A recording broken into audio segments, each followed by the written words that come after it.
Heyo! The long-rumored Halo 1 remake is finally upon us, and I've got a grab bag of mixed thoughts. So much of what was promised by the devs is music to my ears. I'm excited by the big potential of all this new content, much of it being exactly what I'd want out of a remake of the first Halo game. Yet, in equal measures, the showcase revealed some big problems that threaten to seriously drag this remake down. First, I'll go over the positives and the potential this remake holds.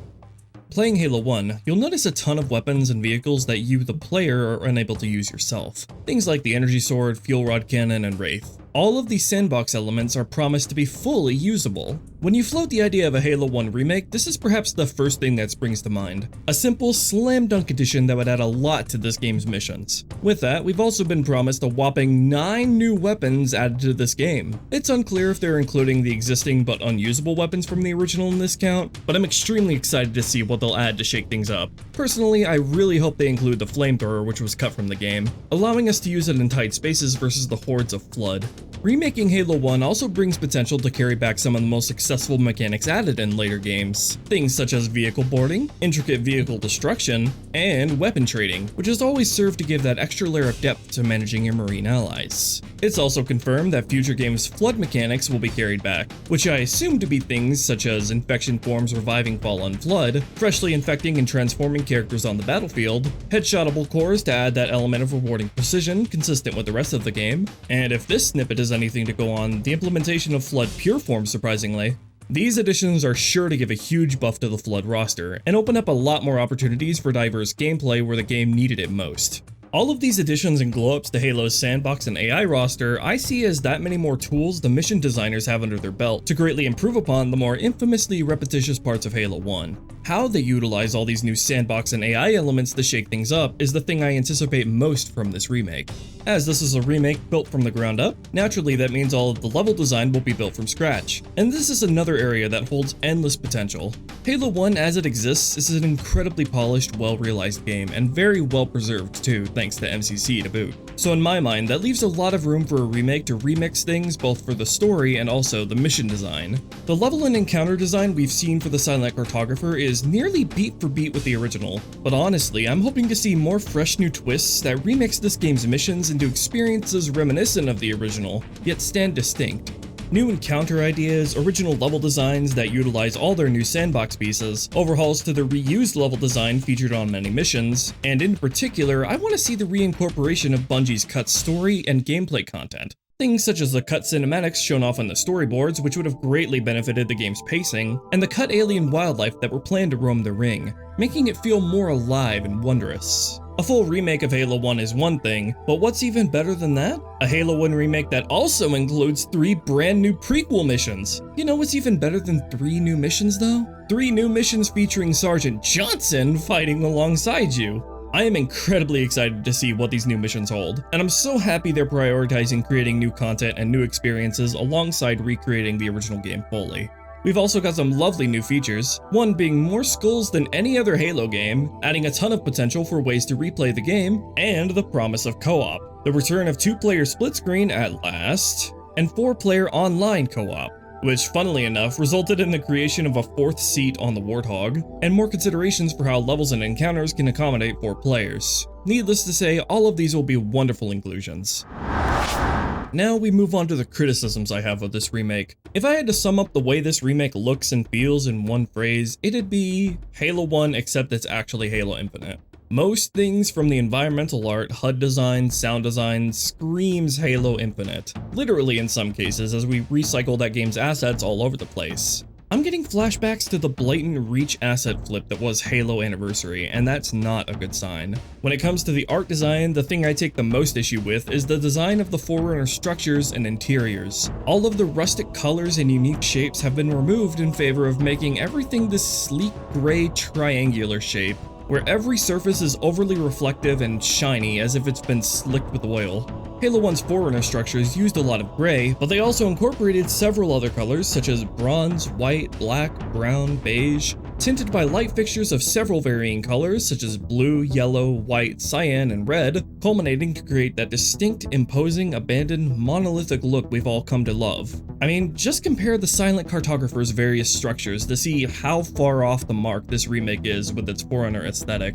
Sound design has always been an underappreciated element of Halo's identity and feel. From Halo 1 to Reach, Bungie had a very distinct soundscape, reusing the same bass sounds in every game for so many things, but iterating upon them with each entry, allowing every game to feel cohesive with each other while still building a distinct audio identity for themselves. Every Halo since 4 has featured a completely different soundscape with no consistency whatsoever between entries, and this remake is no different. While there are some sounds that have been carried over from the original, the majority of sounds do not resemble anything close to the original games. Ironically, this is an area where I'd say Anniversary trumps this remake. There, even though every sound has been overhauled with new layers and tweaks, you can still clearly hear those exact same bass sounds underneath it all, remaining consistent with the original game's soundscape.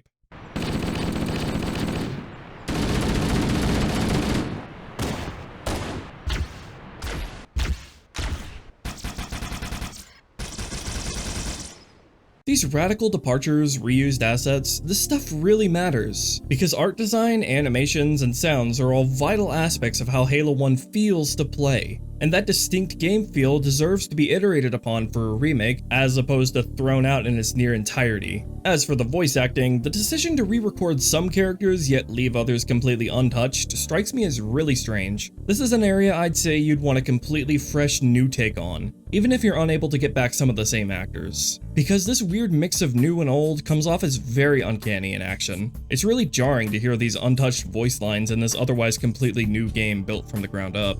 Don't let them lock the doors.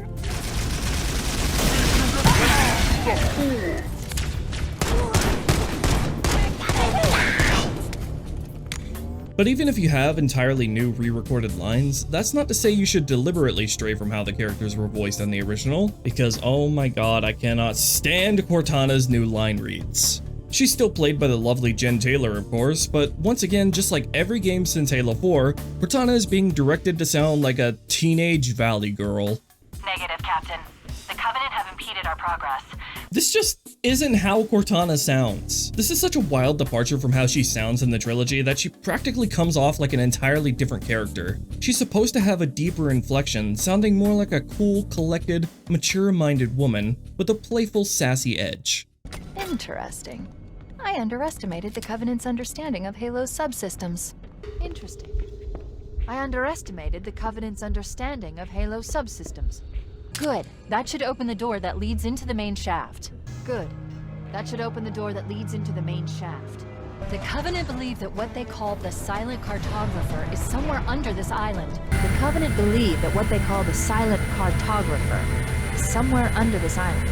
I'm at least thankful that the majority of this remake's problems seem to concern things outside of the gameplay design, like the art and sound. But there are a couple things that concern me, most annoying of which is the removal of Halo 1's iconic assault rifle. Gone is the weapon's unique 60-round deep mag and fast fire rate, and in its place is basically just Halo Infinite's AR. This decision is baffling to say the least, and I really hope they reconsider before release. There's nothing wrong with this version of the assault rifle, but it just isn't the same tool we all want to use in this game. For the most curious gameplay change, it seems health packs have been entirely removed. Instead, now your health slowly recharges over time. I'm wary of the ripple effect this will have on difficulty and AI balancing. It's thanks to Halo 1's system of non-regenerating health that the game can afford the player a longer buffer before dying, which always lent Halo 1 a unique dimension of gameplay decisions and management that 2 and 3 lacked. With your health automatically regenerating, that tells me the lethality of enemies will be increased and the time to kill the player will be shortened. That has huge ramifications on how encounters are designed and how this remake will play.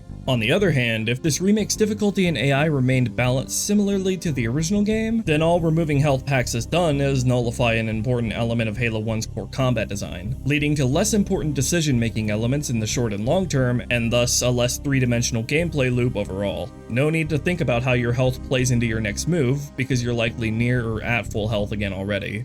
To no one's surprise, like every modern Halo game, vestigial mechanics like sprint, ADS, and hit markers have been included in this remake. Let's be honest, none of these mechanics were included because the developers sat down and reasoned that they add to and complement Halo 1's design philosophies. They were included to tick off arbitrary boxes in a checklist to make it like every other shooter out there. An exceedingly lame way of designing your game's base mechanics, if you ask me. There have been many arguments against the inclusion of sprint in Halo, but I'll keep it short and say this. Halo, both campaign and multiplayer, is a series whose gameplay is all but defined by its highly balanced sandbox and the deliberate interplay between weapons, vehicles, AI, and level design. All of those elements have one thing in common. They're all balanced around the player's base traits, which includes their movement capabilities. In other words, Halo's entire sandbox balance and level design hinges on the consistent movement speed of the player and ability to aim and shoot at all times. That's why throwing in a base mechanic which speeds you up while inhibiting your ability to aim and shoot causes so many complications with Halo's fundamental design framework.